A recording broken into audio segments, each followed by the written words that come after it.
semuanya, perkenalkan nama saya Putu Premtasari, nomor absen 37 dari kelas 7C. Kali ini saya akan menceritakan sejarah lokal yang terjadi pada Kabupaten Klungkung. Sejarah berdirinya Klungkung di mana menceritakan ide Dewa Agung Jambe adalah pendiri Kerajaan Klungkung tahun 1686 dan merupakan penerus dinasti Gelgel.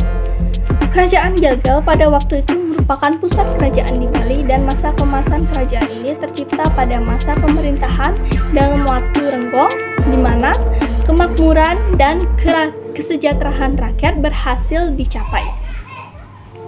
Pada tahun 1650 telah terjadi pemberontakan oleh seorang Perdana Menteri Kerajaan bernama I Gusti Dewa Agung Maruti yang menyebabkan runtuhnya Kerajaan Gelgel yang pada saat itu diperintah Dalem di Made. Gusti Agung Maruti mengambil alih kerajaan tersebut dari tangan Dalem di Made, raja terakhir yang memerintah Kerajaan Gelgel. Pada waktu itu, Dalem di Made menyelamatkan diri dengan mengungsi ke desa Guliang di wilayah Kerajaan Bangli. Salah seorang putranya, yakni Ide Dewa Agung Jambe, sebagaimana tersebut di atas kemudian berhasil kembali merebut Kerajaan Gelgel dari cengkraman I Gusti Agung Maruti pada tahun 1686 Masehi. Sejak itu, Gelgel tidak lagi sebagai tempat kerajaan. Di suatu daerah yang letaknya agak ke utara dari Gelgel dan daerah yang dinamai Klungkung. Disitulah kemudian Ide Dewa Agung Jambe mendirikan istana tempat tinggal. Istana ini kemudian dinamakan Semarapura atau Semarajaya. Sejak itu gelar Dalem tidak lagi dipergunakan bagi raja-raja yang memerintah di Kerajaan Klungkung. Gelar yang disandang secara turun-temurun oleh raja-raja Klungkung disebut Dewa Agung. Kerajaan Klungkung tidak bertahan lama.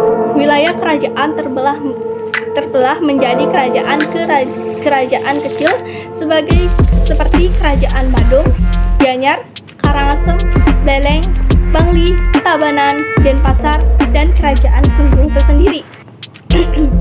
Pada masa pemerintahan Raja Klungkung terakhir, yaitu Ide Dewa Agung Gede Jambe, tepatnya pada tanggal 28 April 1908 telah terjadi peristiwa yang menggemparkan di Kerajaan Klungkung.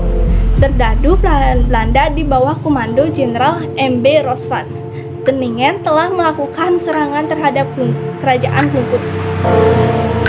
Raja Dewa Agung Jambe dengan disertai para bahudanda atau pembesar kerajaan dan segenap rakyatnya yang setia berupaya melakukan perlawanan yang gigih terhadap serangan bejis pasukan Belanda tersebut, namun sia-sia.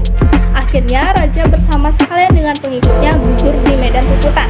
Sedangkan di pihak Belanda walaupun ada juga beberapa yang tewas dan luka-luka, tapi ini tidak berarti apa-apa bagi keutuhan pasukan Belanda. Namun cukup memberikan pukulan psikologis terhadap Belanda. Kejadian itu sampai sekarang dikenal sebagai Puputan Klungkung. Sejak itu, Kerajaan Klungkung dan seluruh Bali menjadi jajahan Belanda.